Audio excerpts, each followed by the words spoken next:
The Seven Brides by SCP Exposed, I won't guys. tell you my name just for privacy reasons. Okay. But I will tell you that I'm an agent of the SCP Foundation. All right. I'm pretty high up too, and I know a lot about all of the SCP Foundation's cases. Okay. But I never came across anything like SCP-231-7. Which is? Allow me to explain. SCP-231 consisted of 7 pregnant females who were all retrieved on a police raid of a warehouse factory owned by an organization named Children of the Scarlet King. I was part of that police raid, and to this day, the memories of that raid still haunt me. I imagine We had been given a tip of the captured women, and we headed in through the back of the warehouse. Using high-tech gear, we were able to break in easily and free all 7 women from SCP-231-1 through SCP-231-7. Which is one of them is the mother of the tickle monster. What happened next. SCP-231-1, following the distress of being captured and suddenly rescued, went into labor. As I've already mentioned, all SCP-231s were pregnant. SCP-231-1 gave birth to a fetus that resulted in the deaths of 43 people. Yep. I don't want to go into too much detail on what happened, but it was terrifying. That was just the first one. I'm still traumatized. They periodically get stronger. If any of SCP-231s go into labor, the birth of the fetus always immediately results in a catastrophic event. Right. After SCP-231-1 went into labor and died, we were quick to recover SCP-231-2 through 7 and bring them back to the SCP Foundation. We had no idea what risk the other women posed, and we weren't willing to take that chance and allow them to walk through. We took possession of SCP-231-2 to 7. Montauk? Multiple notebooks and journals were found at the warehouse that indicated a procedure of sorts that could help treat SCP-231-2 through 7 These rituals, and prevent further casualties. After analyzing these notebooks, scientists concluded Procedure 110 Montauk was the best route to preventing future occurrences. Right. To this day, I have no idea what Procedure 110 Montauk actually is. All I know is that it is brutal and caused SCP-231-2 through 7 great distress. Yep. Many of my comrades who actually carried out Procedure 110 Montauk expressed concerns over the whole project, but Personnel 05 assured them that it was necessary. If we must cause harm to these seemingly innocent women in order to prevent future casualties, then we must do that. That's what the Foundation does. Look As at of D-Class, today, man. only SCP-231-7 remains alive. Yep. All others died. Which was the I was not present at the scene when SCP-231-2 through 6 died, but I have heard the details and read the reports. These are the details of their deaths as follows. All right. SCP-231-2 was killed during an attempt to remove her fetus by surgery. The surrounding doctors and nurses were all killed as well. They just died. The fetus self-terminated in the process. Oh my. SCP-231-3 died following great distress as a result of Procedure 110 Montauk.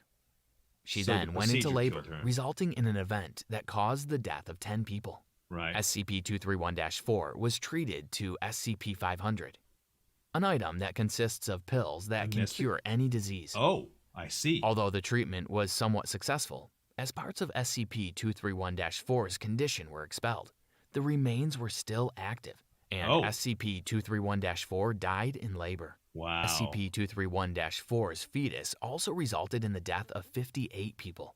So it's getting worse. SCP-231-5 went into labor following a botched Procedure 110 Montauk. Uh-oh. She gave birth 1 hour after going through the faulty Procedure 110 Montauk, which resulted in 234 deaths, as well as the destruction of Site-231 Aleph, her containment facility. SCP-231-6 was killed in an escape attempt. SCP-231-7 was also part of the attempted escape, and they were both aided by an agent who was carrying an SCP item as a weapon, although precisely what kind of SCP he used is uncertain. The agent was reported to be under emotional distress after being exposed to SCP-231, but no immediate action to thwart said emotions was made. So basically, the agent helped break SCP-231-6 and SCP-231-7 out of containment, but they were immediately combated under fire, and the agent was killed. Unfortunately, SCP-231-6 was caught in a misfire and died. She consequently gave birth, which resulted in a further 23 casualties. Wow. SCP-231-7 is the only survivor of that incident. She's now being contained successfully on site. Mm-hmm. Scientists suspect SCP-231-7 is perhaps the most dangerous one of them all. Yep, they say They might cause the end of the world. SCP-231-7 entering labor may result in an XK-class end-of-the-world scenario. Extreme precaution is a must. Throughout all this time, I wasn't present because I was out doing other tasks for the SCP Foundation. Locating SCPs, tracking them down, capturing them, securing them. My job is dangerous. My job is risky. I mean, you're an agent. I'm always told to treat my job as not a part of my life. Yeah. Otherwise, I can get too distracted to separate. the things I see and the things I know. Mm-hmm. But for some reason or other, I just couldn't detach myself from SCP-231-7. Oh. Or Katie, as I know her. You were attracted to her. It wasn't technically the first time since I had found her in that warehouse. Right. But I had seen her for the first time after being captured just 6 months ago. I was calling back to be part of the 5-level group that was supposed to monitor SCP-231-7. Mm-hmm. It was my job to make sure everything ran smoothly and that SCP-231-7 was never at risk of escaping. Right. A lot of responsibility rested on my shoulders. I entered the facility holding SCP-231-7. She lay there, strapped to a hospital bed, all of her limbs restricted and tied up. With me, there were 2 other people, another bodyguard and a scientist that was there to check up on her. SCP-231-7's stomach bulged out, evidence of her pregnancy, and her eyes were closed. She had brown hair and an olive complexion. I walked up to her and cleared my throat. "Good morning," I said. SCP-231-7's eyes opened immediately. She looked afraid. "It's all right. Everything's fine. We're not going to hurt you," I said. "I'm just here for a routine checkup." I nodded at the scientist who moved forward to perform routine checks, making sure her IV drip was secure. Checking her temperature, taking blood samples, monitoring her heart rate, the usual stuff. There was also a feeding tube that was attached into her stomach. SCP-231-7 was not allowed to eat solid food due to the risk she may pose if she were unrestrained. I didn't really understand this. She seemed harmless enough. But then I remembered the past cases with SCP-231-1 through 6, and I realized it was probably smart to take extra precautions like this. "What's your name?" I asked SCP-231-7. What'd you say, Katie? I was surprised at myself. I wasn't usually this friendly with the SCP items, but I guess there was something about this woman that drew me in. She seemed nice. "You shouldn't speak to her," there's a lot of nice whispered women, fiercely at me. "Relax," I said to him. Then I turned to the woman. "What's your name?" Don't flirt with the anomalies, she said nervously. "What's your name?" she asked me, and that surprised me even more. I wasn't expecting that. Oh, she's Should into I you tell her 'cause my she real asked your name or name. not? Strictly speaking, we were supposed to be working undercover here, Bad but move, I guess dude. it wouldn't hurt to tell her the truth. "Michael," I replied. And then SCP-231-7, or Katie, smiled. And I guess that's the moment when I first started to fall in love with her. You told her name, For the next she months after smiled that, at you, I and you continued fell to in oversee love? Katie's containment. You I tried to make simp. her as comfortable as possible.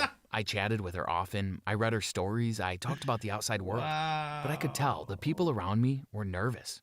What was I doing interacting with the SCP? That was advised strongly against by our superiors. Yeah. And yet, For I was good doing reason. exactly that. But I didn't care. Uh-huh. It has now been around 5 months since I first met Katie, and I'm Okay. already in love. I don't know how she feels about me. I guess I don't expect anything of her. She's being held captive in some crazy facility with Do you these know her cold last people around boyfriend, her, dude? performing tests and such. And she has no The idea Scarlet what is King? going on. I can't imagine how she must be feeling. No matter how hard I Can you try to make imagine? her comfortable, though, I can't stop kind of Procedure 110 Montauk from happening. Crazy ex. At the times the procedure is carried out, which is around once a week, myself, along with the rest of my 5-level group, are removed from the premises to ensure secrecy. Right. That's when they do who knows what to my beloved Katie. Oh. It angers me to think they could be hurting her. You start Whenever I return after the starting to show procedure, feelings. Katie always looks exhausted and Sleeping tired. hard. There's no physical injuries on her body, but Right. she seems in pain. My comrades in my 5-level group all think the same thing. We feel sorry for her. Right. We feel sorry for Katie, for SCP-231-7. She's just a young woman. She hasn't done anything wrong, and yet she has to suffer so much. Our superiors got wind of our loss in morale. Uh-huh. We were recently given the option to remove ourselves from SCP-231-7's case They were and starting perform to a feel psychological cleansing process Yeah. that involves removing memories of Amnestics. SCP-231-7 Mm-hmm. and replacing them with false ones. Many of my comrades have already chosen that option. Right. I have not. I can't do Well, that. he's He's in love with her. I have decided I must break her out. Oh no! I have to help her escape. Don't I made do all the it. plans. It's simple enough since I'm basically the head of Katie's project. Oh my Tonight, gosh! I leave for the facility and I'm getting Katie out of there. Uh-oh. I'm recording this video before I leave, just in case something goes wrong. The public deserves to know. We're gonna see it in the next video, I'm guessing. maybe SCP Exposed is gonna do some follow-ups to this. This would be ultimately interesting to see how this plays out. I kind of know the wiki and stuff about these stories, and it goes to be pretty interesting. It looks like it'll be fun. Anyway, guys, SCP Exposed, make sure to check him out, as well as a couple other reaction videos that I did to him. Thanks so much for watching. As always, this is Zueljin signing off, and we'll see you next time. Break it down.